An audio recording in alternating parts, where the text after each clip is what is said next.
Sure. What do you obviously the idea of local governments plays well in a room like that. How much traction do you think you'll get out of this issue on a broader sense? It plays well everywhere because everybody is represented by local government someplace. I mean, this is, let me put it this way. I didn't have to tailor my message for this audience. I talk about this everywhere I go.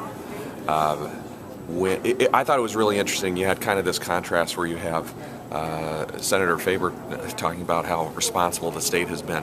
When you talk to people in local communities, they know the police officer that's been laid off or the firefighter that's been laid off or the local tax that had to go up because the state's taking more of their money.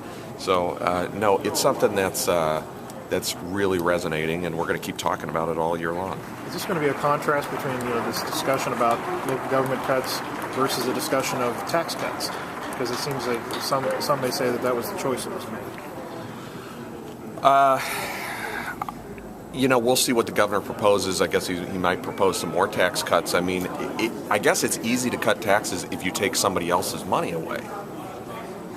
He's not paying for the tax cuts because our economy is growing that much, because we're one of the worst performing economies in the country in the last couple of years. Now, if your economy is booming, that's the time to cut taxes, when you've got excess revenue.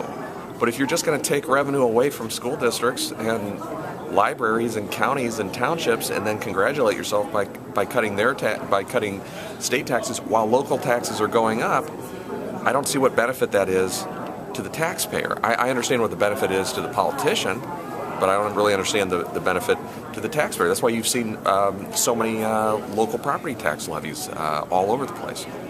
I imagine that the governor might bring up the public works bond as a defense. What would you say to a defense like that? We've had public works bonds in the state for generations, and they've always been supported in a bipartisan way, and this isn't any different. And it'll be on the ballot this year, and I'll support it. I don't have a problem with that. It's always been the case. The state has always bonded out. Infrastructure repairs. There's nothing that special about it. But that's not enough, then. It's just two different pools of money. We're talking about capital expenses and we're talking about operating expenses.